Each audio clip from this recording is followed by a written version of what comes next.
I can tell you that, at least for me, and maybe it's because I have been in the political system for a long time and I'm old and bald, that I feel no pressure whatsoever. I really don't. I know what my job is. My job is to take this case, and it's one of the reasons I came back. Well, I should say came out of retirement, looking at this case as a very significant case. And looking ahead, believing as I do, that what we do today has to have a positive impact on the future. That my goal is don't screw up. Doesn't mean I won't, but try not to screw up. One may think this is chaotic, because you probably go to a hearing and hear all these witnesses, but it's up to us to sift through all of this in a fair way, so that it's like a call at a baseball game. Close call at the base. People are going to be mad at the umpire. People are going to support him. We can't worry about that. We got to make the call. As long as you feel that the call was based upon the evidence and the decision was fairly reached. That's my goal. I think that's the goal of every single member of this commission. We are an independent body. With Schatz's, his statement yesterday urging the PUC to focus on just the two key factors of cost reduction for resident bills and penetration of renewable energy. What is your response to that? Well, those certainly are important topics that we have to look at. But like I said, we have 16 issues in this case.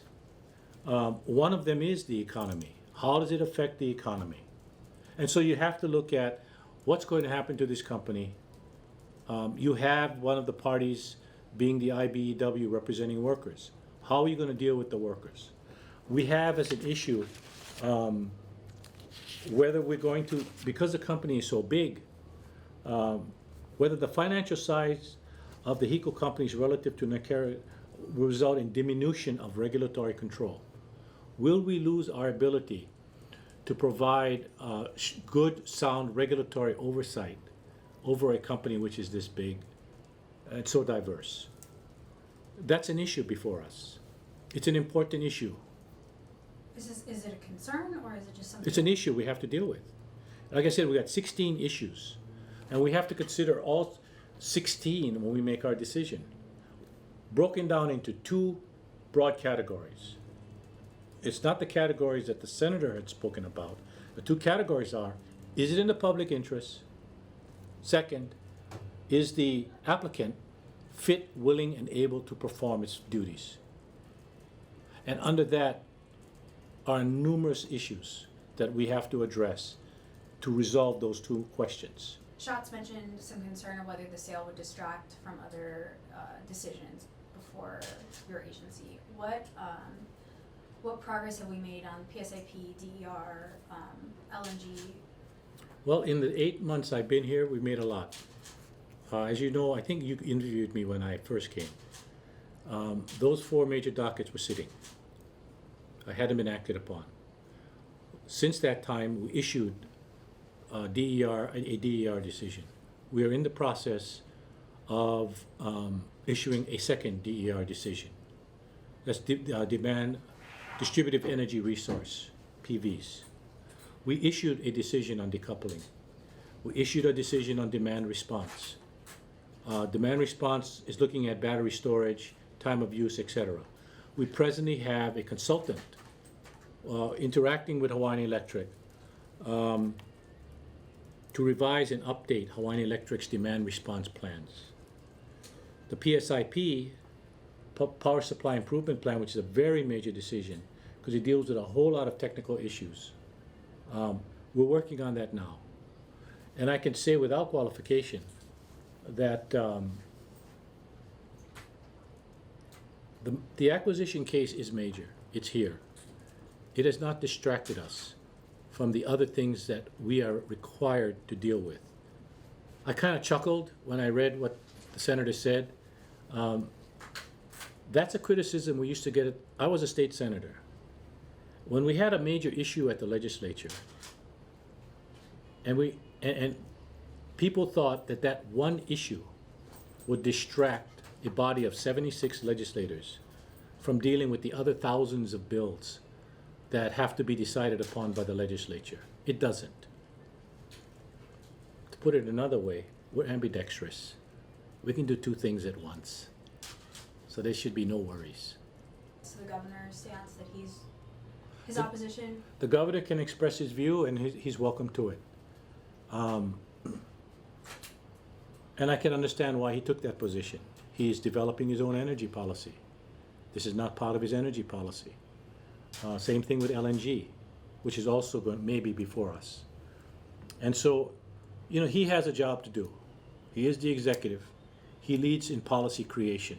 He leads in policy initiatives. And he works with the legislature to create that policy. We're here to implement policy.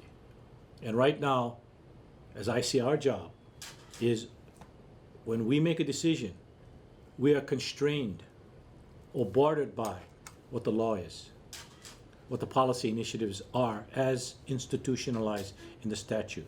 Example, 100% renewable energy by 2045.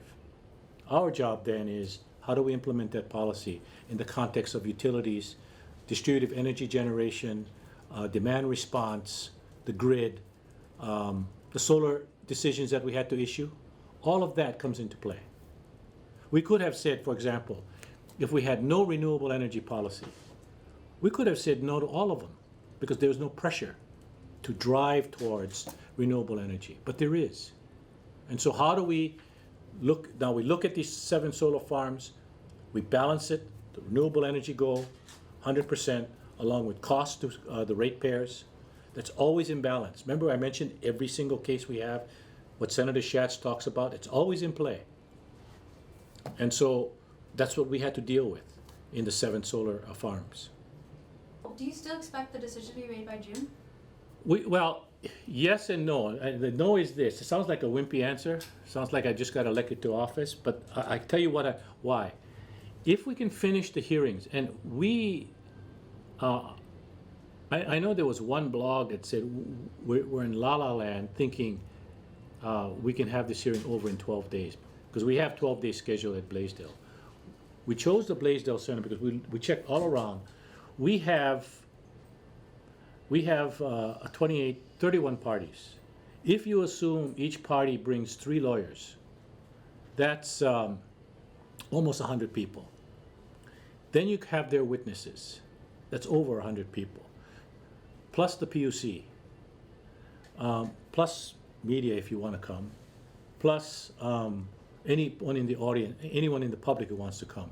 So we needed a venue that was of some size. We checked all around, found the Blaisdell. Those 12 days are the only 12 days we could get in December. Also, we would have reserved more. So if we finish in December, the possibilities are good. If we don't finish in December, if we are only halfway through the hearing in December, we have to reschedule in January and maybe February. There are dates available in January. Then, whenever the hearing ends, the formal evidentiary hearing, we will allow the parties time to file closing briefs. We may give them 30 days, we may give them a little more than that. So let's say we end in February, or now we're into March, just for the briefs to come in. April, May, June, 3 months to go over. You see these? That's NextEra. This is NextEra. This is NextEra. Oh, that's not NextEra.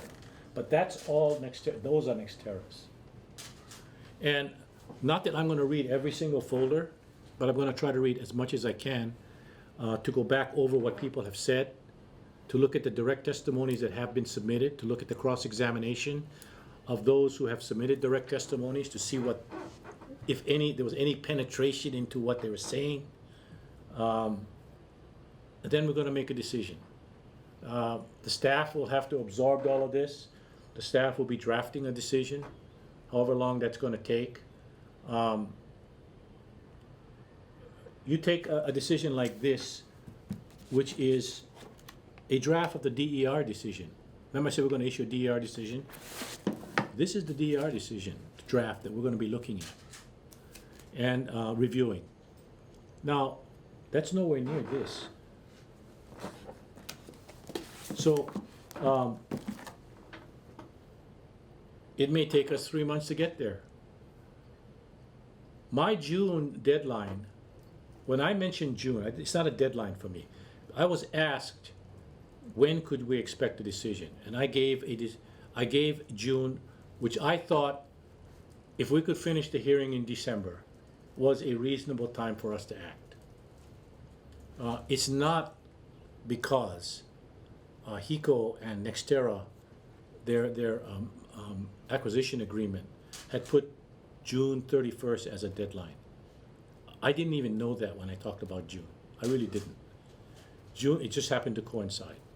So if we can, we'll do it. We're not going to rush to do it. We're not going to rush because of that deadline. As I said, what's important is that we do this right. And we take the time we need.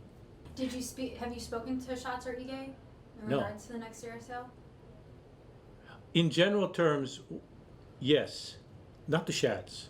I mean, the governor appointed me, and these are the major cases coming up. I've mentioned the 4 dockets, but that's about the extent of our discussion. I was not told that he was going to come out with a speech against the merger at that site. What was that? Asian Pacific Resilience Summit. So no, there's not that kind of. The governor respects. Being the person he is, the governor understands and respects what we got to do here, and that is, we have to exercise independent review and oversight of this process.